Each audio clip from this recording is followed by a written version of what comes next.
We gather here today to seek truth and unity.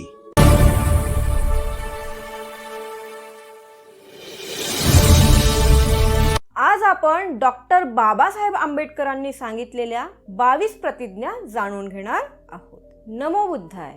संपूर्ण विश्वाला ज्यांनी सुखशांती आणि दुःखमुक्तीचा मार्ग दिला असे महाकारुणिक तथागत सम्यक संबुद्ध ह्यांच्या चरणी त्रिवार वंदन करते.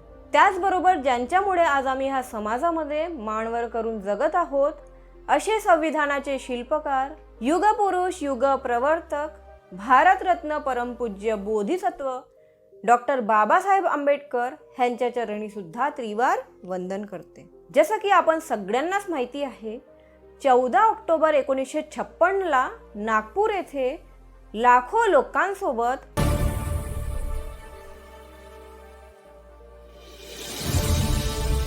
डॉक्टर बाबासाहेब आंबेडकरांनी बौद्ध धर्म स्वीकारला, बौद्ध धर्माची दीक्षा घेतली. पण धर्मांतरानंतर त्यांनी दिलेल्या प्रतिज्ञा म्हणजे फक्त धार्मिक शपथा नाहीत, त्या आपल्या नवजीवनाच्या मार्गदर्शक नकाशा आहेत. त्यांनी आपल्याला एक नवीन जीवन दिला आणि त्या नवीन जीवनाच्या मार्गदर्शक नकाशा म्हणून त्यांनी आपल्याला ह्या 22 प्रतिज्ञा सांगितलेल्या आहेत. एक एक करून आपण आता सगळ्या प्रतिज्ञा बघूया. पहिली प्रतिज्ञा आहे, मी ब्रह्मा विष्णू महेश यांना देव मानणार नाही. तर का बरं देव मानणार नाही? कारण डॉक्टर बाबासाहेब आंबेडकरांनी सगळ्या धर्माचा अभ्यास केला, त्याच्यानंतरच त्यांनी बौद्ध धर्म स्वीकार केला आणि त्यांनी आपल्या पहिल्या प्रतिज्ञेमध्ये सांगितलं की मी ब्रह्मा विष्णू महेश यांना देव मानणार नाही. जर तुम्ही ब्रह्मा विष्णू महेश यांना देव मानलं तर जातीभेद सुरू होते, कर्मकांड हे सुरूच राहतात, हे कधी संपत नाही. एका गावात एक शेतकरी राहतो, तर दुष्काळ येतो. दुष्काळ आला असताना तो जेव्हा देवाला दूध अर्पण करतो आणि म्हणतो की पाऊस आला नाही, तर देवाला दूध अर्पण केल्यामुळे पाऊस येतो का? नाही. तर जेव्हा दुष्काळ येते, म्हणून आजकाल काय करतात, विज्ञानामुळे विहिरी आणि नहरे बांधून त्याचा सॉल्युशन निघालेला आहे. देव काही करू शकते का ह्याच्यामध्ये? काहीच करू शकत नाही. विज्ञानामुळेच विहिरी आणि जे कालवे आहेत ते बांधून ह्याचा प्रश्न सुटला. म्हणजे कितीही दुष्काळ आला तरी विहिरीतून पाणी घेऊन ते आपली शेती व्यवस्थितपणे करू शकतात. दुसरी प्रतिज्ञा आहे, मी श्रीराम व श्रीकृष्ण यांना देव मानणार नाही. कारण त्यांच्या कथा ज्या आहेत, श्रीराम आणि श्रीकृष्णांच्या ज्या कथा आहेत त्या अन्याय आणि युद्धाने भरलेल्या आहेत. कोणताही देव जो असतो त्याच्या ज्या कथा असतात त्या अन्यायाने आणि युद्धाने भरलेल्या नसतात. सीतेला अग्निपरीक्षा द्यायला लावणं हे न्यायाचं उदाहरण नाही आहे. जर श्रीराम देव होते तर सीताला अग्निपरीक्षा द्यायला पाहिजे होती का? नाही. म्हणून मी श्रीराम व श्रीकृष्ण यांना देव मानणार नाही. तिसरी प्रतिज्ञा आहे, मी गौरी गणपती गणेश यांची पूजा करणार नाही आणि यांना देव मानणार नाही. कारण देवाने कधीही गरिबाचं दुःख कमी केलं नाही. जर देवाला गरिबाने म्हटलं की माझ्याजवळ खायला काही आहे नाही, तर देव वरून अन्न टपकवून आणून देणार आहे का? किंवा त्याच्या घरात ऑटोमॅटिक अन्न आणून देणार आहे का? नाही. गरिबाला कमवावं लागेल, पैसे कमवून आणावं लागेल आणि त्याच्यानंतर अन्न घेऊन जेव्हा तो आणेल तेव्हा तो खाऊ शकणार. आजच्या समाजामध्ये आपण बघतो, गरीब माणूस मेहनत करून शिकतो तेव्हाच तो उभा राहतो. मेहनत केली नाही तर तो आपल्या पायावर उभाही राहणार नाही आणि पैसाही कमवू शकणार नाही. आपल्या समाजामध्ये आता एक नवीनच प्रकरण आपण बघतो, होऊ शकते खूप दिवसापासून, खूप वर्षापासून ते चालत आलेलं आहे. लोक गणपती बसवतात. बरेचसे लोक, आपल्या धर्मातले लोक गणपती बसवतात आणि आपल्या घरात सुद्धा गणपती बसवतात आणि गणपती गौरीची पूजा करतात. जर डॉक्टर बाबासाहेब आंबेडकरांना सांगायचंच होतं, त्यांनी असं का बरं म्हटलं तिसऱ्या प्रतिज्ञेमध्ये की मी गौरी गणपती गणेश यांची पूजा करणार नाही? त्यांची पूजा केल्याने तुमचे दुःख कमी होणार आहेत का? नाही. त्याच्यासाठी दुःख कमी करण्यासाठी स्वतःला प्रयत्न करावा लागेल. म्हणून आपल्या समाजातले लोक जे आता मागे जात आहेत त्यांना आपण आपल्या मार्गावर आणणे हे आपलं कर्तव्य आहे. अशा लोकांना आपण योग्य मार्ग दाखवणे हे आपलं कर्तव्य आहे आणि आपल्या समाजाचा प्रचार प्रसार करणे सुद्धा आपलं काम आहे. चौथा आहे, मी गंगेला पवित्र मानणार नाही. लोक गंगा नदीला पवित्र मानतात. मागे प्रयागराजमध्ये कुंभमेळा लागला होता, तर त्या गंगा नदीमध्ये आंघोळ करायला म्हणजे स्नान करायला, डुबकी मारायला किती लोक गेले, लांबून लांबून लोक गेले. बरेचशा लोकांचा जीवही गेला आणि त्या गंगा नदीचं पाणी एवढं गढूळ, एवढं घाण, तिथेच वॉशरूम, तिथेच टॉयलेट आणि त्याच्या पाण्यामध्ये ते लोक डुबकी मारत होते. कोणत्याही पाण्यामध्ये म्हणजे गंगामध्ये स्नान केल्यावर तुम्ही जे पाप केले आहेत ते धुतले जातात का? नाही. पण लोक असे म्हणतात गंगा नदीमध्ये स्नान केल्यानंतर सगळे पाप धुतले जातात. परंतु कर्माला सुधरवायचं काम हे फक्त आपल्या हातात असते. तुम्ही जे पाप कर्म केले ते तुमचं भूतकाळ होतं.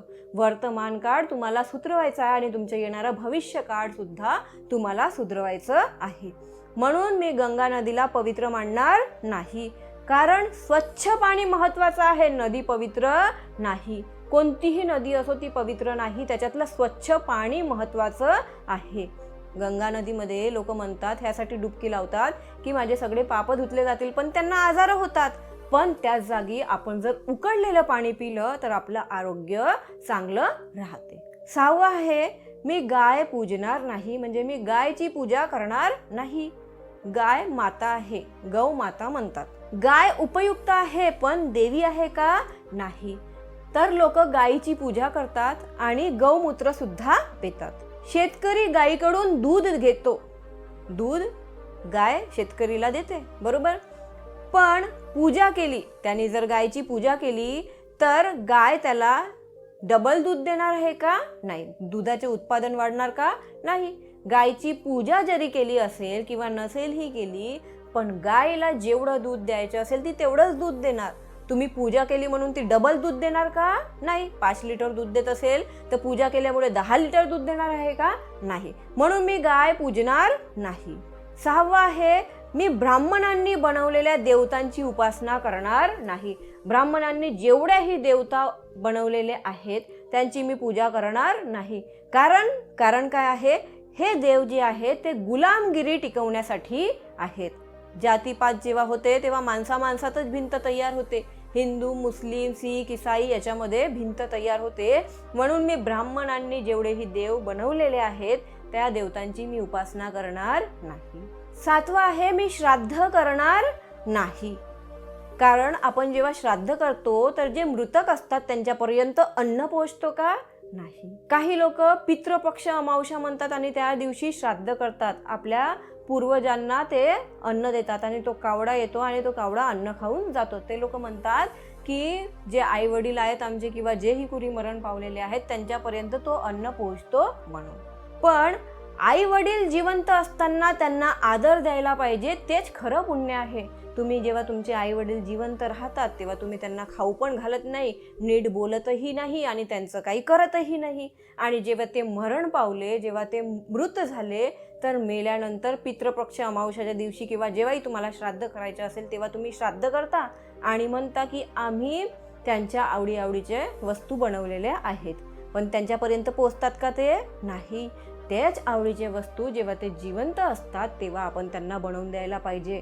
जिवंत असतानाच त्यांचा आदर सत्कार केला पाहिजे, त्यांची सेवा करायला पाहिजे. 8वं आहे, मी पिंडदान करणार नाही. कारण की याचा उपयोग शून्य आहे. पिंडदान करून पूर्वजांचं काहीही भलं होत नाही. पण त्यांच्या स्मृतीने आपण कुठे दान दिलं, काही चांगलं कार्य केलं, अनाथांसाठी काही केलं किंवा ग्रंथालयामध्ये दान दिलं, शाळेमध्ये दान दिलं किंवा विहाराच्या बांधकामामध्ये मदत केली तर ह्याच्यामध्ये समाजाचं भलं होते. 9वं आहे, मी देवाला प्रार्थना करणार नाही. कारण देव आपल्याला देते का? नाही. देव देत नाही, मेहनतच आपल्याला फळ देते. जर तुम्ही मेहनत करणारच नाही तर तुम्हाला फळ भेटणार आहे का? तुम्ही काम करणारच नाही आणि फुकटात तुम्हाला कोणी पैसे देणार आहे का? नाही. त्याच्यासाठी तुम्हाला जॉब शोधावे लागेल, काम करावं लागेल. काम केल्यानंतर महिना संपेल, त्या महिन्याच्या अंतमध्ये तुम्हाला तुमचे पैसे भेटतील. परीक्षेत अभ्यास केल्याशिवाय देवाला नवस बोलून कोणी पास होत नाही.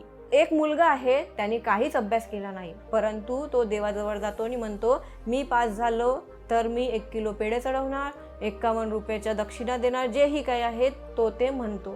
परंतु अभ्यास केल्याविना तुम्ही कितीही देवाला नवस बोला, तुम्ही पास होणार आहात का? नाही. अभ्यास कराल, मेहनत कराल, तेव्हा तुम्ही कुठे जाऊन तरी पास होणार. म्हणून मी देवाला प्रार्थना करणार नाही. 10वा आहे, मी शंकराला मानणार नाही. कारण काय आहे? कारण शंकर ही कल्पित व्यक्तिरेखा आहे. कल्पना करून बनवलेली व्यक्तीची रेखा आहे शंकर. जर खरोखर देव असता तर आज भूकंप, पूर किंवा दुष्काळ हे सगळे आले असते का? नाही. 11वा आहे, मी परमेश्वराच्या अवताराला मानणार नाही. अवतार ही जी कल्पना असते ती गुलामगिरी टिकवते, म्हणून मी परमेश्वराच्या अवताराला मानणार नाही. कोणतीही आपल्यावर समस्या जरी आली तर त्या समस्याला सोडवायला देव येते का आपल्याजवळ? देव येत नाही. समाजामध्ये काही समस्या आली असेल तर समाजाला एकत्र येऊन त्या समस्याचं निवारण करावं लागतं. पूर्ण एकत्र येतात, एकमेकांची सल्ला घेतात आणि त्याच्यानंतर त्यांच्या समस्याचा निवारण होते. तर अशाच प्रकारे आपल्या आयुष्यामध्ये कितीही मोठ्या अडचणी आल्या तर त्याचे डिसिजन कुणाला घ्यावं लागते? आपल्यालाच घ्यावं लागते. 12वी प्रतिज्ञा आहे, मी पुनर्जन्मावर विश्वास ठेवणार नाही. कारण कर्माचे फळ आपल्याला इथेच भोगावे लागतात. आपण चांगले कर्म केले त्याचं चांगलं फळ मिळते, वाईट कर्म केले तर त्याचं वाईट फळ आपल्याला मिळते. आळशी राहून आपण जर म्हटलं की पुढच्या जन्मी मी श्रीमंत होणार आणि आपण खूप आळशी आहोत, काम काही करत नाही, काहीच करत नाही, खातो पितो आणि फक्त झोपतो, तर आपण पुढच्या जन्म बघितला आहे का कसं होणार आहे, काय होणार आहे? म्हणून आपल्याला त्याच्यासाठी ह्याच जन्मामध्ये चांगले कार्य करायचे आहे, सजग राहायचे आहे, अप्रमादी बनून राहायचं आहे. जर आपण मेहनत केली तर आपण याच जन्मी श्रीमंत बनू शकतो. म्हणून पुढच्या जन्मी काय होणार आहे आपल्याला माहिती असते का? नाही. 13वी प्रतिज्ञा आहे, मी कोणत्याही देवावर विश्वास ठेवणार नाही. 33 कोटी देव आहेत, त्याच्यामधून मी एकाही देवावर विश्वास ठेवणार नाही. कारण काय आहे? देव ही मानव निर्मित कल्पना आहे. मानवाने निर्माण केलेली कल्पना म्हणजे देव. विज्ञानाने मोबाईल बनवलं, विमान दिलं आणि देवाने दिलं का हे सगळं? नाही. देवाने बनवलं का मोबाईल किंवा लॅपटॉप, कम्प्युटर, ट्रेन, एरोप्लेन देवानी बनवले का? नाही. विज्ञानानेच बनवले, सायन्सनी बनवले. 14वा आहे, मी बुद्ध धम्म संघ यांच्यावर विश्वास ठेवणार. 3 रत्न बुद्ध धम्म संघ यांच्यावरच विश्वास ठेवणार, यांच्या व्यतिरिक्त 4था रत्न कोणताच नाही. कारण हे जे 3 रत्न आहे हे मानव कल्याणासाठी आहेत. बुद्धांनी भिक्षू संघ स्थापित केला, ज्याने लाखो लोकांचं आयुष्य बदललं. 15वा आहे, मी पंचशिलाचं पालन करणार. कारण पंचशील म्हणजे शांततामय जीवन. जो व्यक्ती आपल्या जीवनामध्ये दररोज पंचशिलाचं पालन करतो तो शांतमय जीवन जगतो.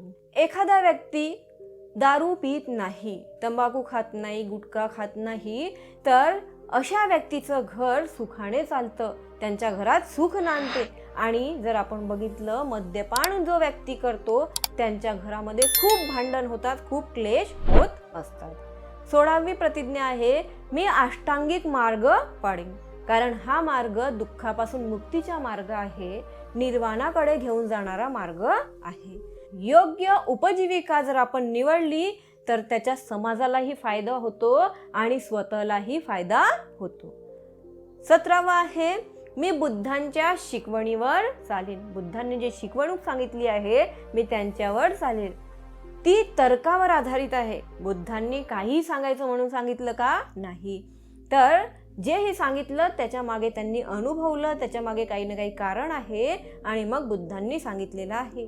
योग्य उपजीविका जर आपण निवडली तर त्याच्या समाजालाही फायदा होतो आणि स्वतःलाही फायदा होतो.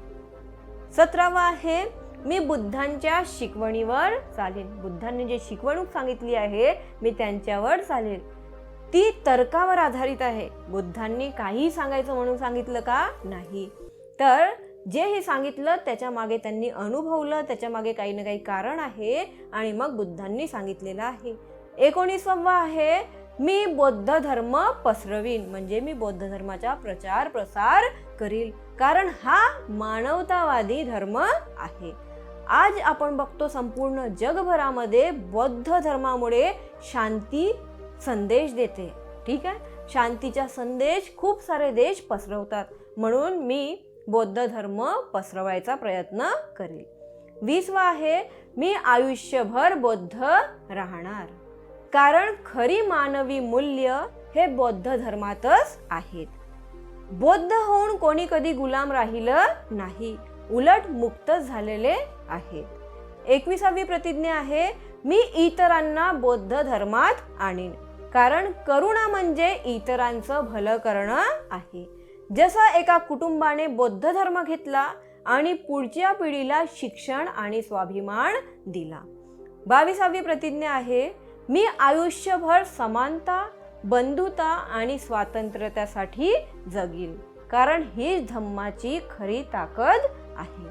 बाबासाहेबांनीच दाखवलेलं आहे शिक्षणाने व संघटनेने समानता मिळवता येते, म्हणून मी आयुष्यभर समानता, बंधुता आणि स्वातंत्र्यासाठी जगणार. अशा प्रकारे ह्या 22 प्रतिज्ञा आपल्यासाठी मार्गदर्शक नकाशा म्हणून आहेत. या प्रतिज्ञा म्हणजे बाबासाहेबांनी आपल्याला दिलेला जीवनाचा नवा मार्ग आहे. त्या फक्त पाठ करायच्या नाही आहेत, तर त्यांना आपल्या जीवनामध्ये जगायचं आहे. तेव्हाच आपण खरं तर बौद्ध आणि खरं तर आंबेडकरी ठरू. साधू साधू साधू. व्हिडिओला लाईक करा, जास्तीत जास्त शेअर करा, कमेंटमध्ये तुमची प्रतिक्रिया नक्की कळवा, आणि जर तुम्ही चॅनलवर नवीन असाल तर प्लीज चॅनलला सबस्क्राईब करून घ्या. नमो बुद्धाय.